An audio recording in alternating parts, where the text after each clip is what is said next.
18 को ली थी तुमने, 17, 19 और 20, और ये पूरी 5 वाली चली गई, ये पूरी 5, ये 900 है अवेलेबल, वो दिखाओ। 18 चौको कितना हुआ, 720 तो ये हो गई। यहाँ पे कितनी है? दिखाओ ना मुझे, हिसाब चाहिए ना, हिसाब का मिलान करो। ये कितनी है? और जो बट गई वो कहाँ, वो लास्ट में लिखते हो, लास्ट में। देखिए, आज मेरे द्वारा यहाँ पे जो हमारा डिस्ट्रिक्ट हॉस्पिटल है, मेल हॉस्पिटल है, उसका निरीक्षण बहुत विस्तार से किया गया है। इमरजेंसी से लेके ओपीडी, दवा वितरण कक्ष, पर्ची वितरण कक्ष, एक्सरे, अल्ट्रासाउंड, जितने भी जो जांचें हैं, किडनी का जो डायलिसिस हो रहा है, ओटी रूम और वार्ड में जाके सीधे बहुत गहन स्तर पर समीक्षा की गई है। सभी जितने यहाँ पे पेशेंट्स हैं उनके जो तीमारदार है उनसे भी फीडबैक लिया गया है। जो लोग ओपीडी के लिए आए थे उनसे भी जनरल फीडबैक लिया गया है। दवाओं की उपलब्धता के बारे में भी जानकारी दी गई और डॉक्टर से भी सभी लोगों से मुलाकात की गई है। ओवरऑल मुझे बड़ी खुशी है कि लोगों ने बहुत अच्छी प्रतिक्रिया इस हॉस्पिटल के बारे में अच्छी राय रखते हैं और यहाँ की सर्विसेज के बारे में बड़े अच्छे सब लोगों ने फीडबैक दिया है। मेरी अपने समीक्षा के दौरान कुछ जो चीज़ें मैंने यहाँ पे नोटिस की वो सीएमएस साहब को और उनके अधिकारियों को नोट कराया कि एक तो जितने भी हमारे वार्ड्स हैं, गर्मी का सीज़न आने वाला है तो जितने जगह एसी लगे हुए हैं सबकी सर्विसिंग करा लें, और जहाँ पे वार्ड्स में एसी नहीं है, क्योंकि हमारे जितने पेशेंट्स आते हैं उन सभी को प्राइवेट हॉस्पिटल से वो कंपैरिजन करने की आवश्यकता ना हो। हमारा जो डिस्ट्रिक्ट हॉस्पिटल है वो प्राइवेट हॉस्पिटल से भी अच्छी सर्विसेज दे, तो वो उत्तर प्रदेश सरकार का और माननीय मुख्यमंत्री जी की मंशा है, तो उसको हम लोग धरातल पे यहाँ पे उतार रहे हैं और बहुत अच्छे आने वाले गर्मियों के सीज़न में यहाँ पे लोगों को वातानुकूलित इन्वायरमेंट मिले, उसके लिए हमने निर्देश दिए हैं। जितने भी डॉक्टर्स हैं उनके चैम्बर में भी, चूँकि डॉक्टर्स भी स्वयं बैठते हैं और जितने हमारे मरीज़ हैं वो भी उसमें आते हैं अपने निदान के लिए, तो वहाँ पे भी जहाँ टाइलीकरण और वहाँ पे भी प्रॉपर तरीके से चैम्बर्स का सबका उन्नतीकरण हो जाए, उसके लिए मैंने निर्देश दिए हैं। जब इमरजेंसी में घुसते हैं तो वहाँ पे जितनी जो दिशा निर्देश लिखे हुए हैं और जो स्वास्थ्य विभाग द्वारा जो सर्विसेज दी जा रही हैं उसके बारे में पूरी तरह महत्वपूर्ण जानकारियाँ लिखी हुई हैं। उसमें कुछ संशोधन थे वो मैंने उनको बताया, लेकिन वो बड़ी अच्छी जानकारी है। उससे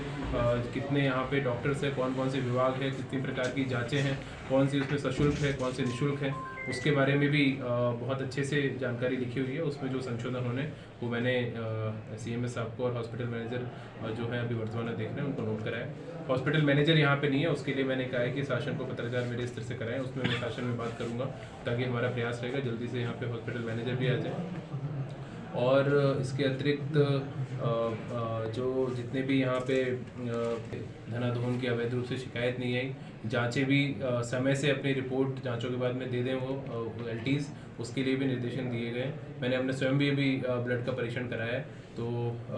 एक मैसेज उसका अच्छा जाता है कि अगर वरिष्ठ अधिकारी भी जिले के जो हमारे सरकारी हॉस्पिटल्स हैं उनकी जो मैन पावर है, उसका जो इंफ्रा है, उस पर विश्वास रखते हैं, तो आमजन भी जितने हमारे लोग हैं वो सब लोगों को भी एक अच्छा संदेश उससे जाता है कि यहाँ पे अच्छे क्वालिफाइड हमारे पूरा स्टाफ है, डॉक्टर्स हैं और इनकी सर्विसेज आप लोग लें।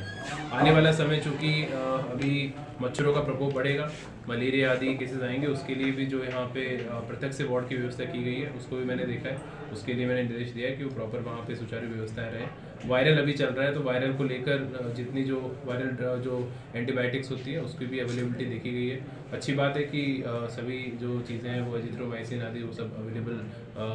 मिली है हमको, और ये निर्देश दिए गए फार्मासिस्ट को कि जैसे भी कोई दवाइयाँ अगर ख़त्म होने वाली हो तो उसका इंटेंट पहले से बना के जो स्टोर मैनेजर हैं दवाओं के उनको पहले से एडवांस में भेज दें, तो उन सब चीज़ों को देख लिया जाए। तो ये अच्छा है कि यहाँ पे जो सीएमएस साहब है मिस्टर राय, तो उनके निर्देश में अच्छा काम चल रहा है। मैंने उनको डायरेक्शन दिया है कि इसको और उन्नत स्तर पे हमको लेकर जाना है, यहीं पे नहीं रुकना। और जैसा मैंने कहा कि माननीय मुख्यमंत्री जी की मंशा है कि हमारे सरकारी अस्पताल जो है प्राइवेट हॉस्पिटल से भी अच्छी सर्विसेज दें, तो उस दिशा में हम लोग आगे काम करेंगे। जो यहाँ पे अस्पताल में ऑक्सीजन का सब्जेक्ट और वेंटिलेटर क्या व्यवस्था है?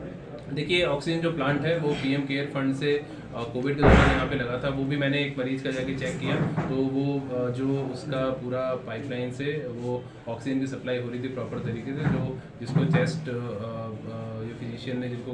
बताया था तो वो मरीज़ को सप्लाई की जा रही थी। तो वो भी अच्छी व्यवस्था है यहाँ पे, वेंटिलेटर्स भी यहाँ पे चल रहे हैं। और इमरजेंसी में किसी प्रकार की कोई उपकरण आदि की वो मैंने स्वयं जाके देखा है, उसमें वहाँ के डॉक्टर से, वहाँ के टेक्नीशियन से बात की है, तो हर जगह मुझे कहीं कोई दिक्कत नहीं आई। डायलिसिस भी मैंने देखा, एक मरीज 2018 में यहाँ पे सर्विस शुरू हुई थी किडनी डायलिसिस की, बहुत महत्वपूर्ण ये सर्विस है और जो संस्था यहाँ पे काम कर रही है उसके बारे में भी फीडबैक लिया गया है, तो वो भी अच्छा फीडबैक मुझे उसका मिला। कुछ आउटसाइडर यहाँ पे लगे रहते हैं जो आकर के मरीजों से इमोशनल जो है वो करके अपना ले हाँ, लिया। ये जनरली हर जिले में इस प्रकार का लोग प्रयास करते हैं और इस प्रकार के लोगों के भी प्रयासों को रोकने की आवश्यकता हर जगह होती है। तो जितनी अवैध एम्बुलेंस कुछ होती हैं जो बाहर से बरगला के जो दलाल लगे रहते हैं, तो वो एम्बुलेंस में बैठा के प्राइवेट नर्सिंग होम में लेके चले जाते हैं और वहाँ पे बहुत ज़्यादा धनराशि मोटी वसूलते हैं और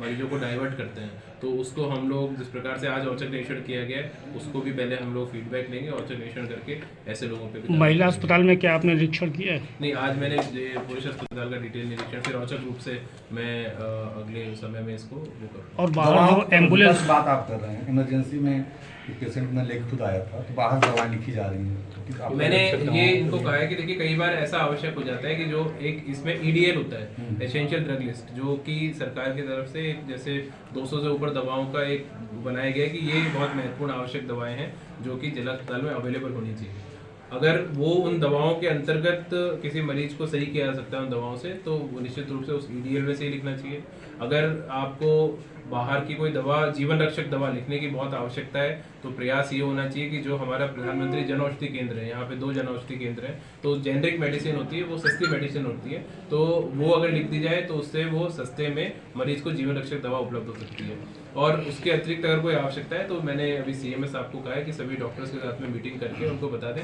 और पर्चे पे पीछे स्पष्ट रूप से लिख दें कि ये EDL में उपलब्ध नहीं है और ये चूंकि जीवन रक्षक है, बहुत आवश्यक है लिखना, तो उसको लिख दें। तो इसमें कोई छुपाने की बात नहीं है। अगर हमारा पहला उद्देश्य है मरीजों की जान बचाना, पर ये जनरल प्रैक्टिस ना बन जाए कि जैसे मान लीजिए एजिथ्रोमाइसिन है, बहुत कॉमन एक दवा है, अब उसको भी ना लिख के उसके एक वैकल्पिक दवा को फिर किसी मेडिकल स्टोर के लिए लिखा जाता है, तो वो पता लग जाता है। इतने सारे लोगों से आप सबके सामने चर्चा हुई, तो अगर इस प्रकार की चीजें व्यापक रूप से होती तो निश्चित रूप से हमें पता लग जाती, पर आगे और इसको हम लोग इसको ध्यान रखें, इसके निर्देश अस्पताल के बाहर जो ट्रैफिक मैनेजमेंट है उसके लिए जो ट्रैफिक पुलिस है उससे हम लोग समन्वय बनाकर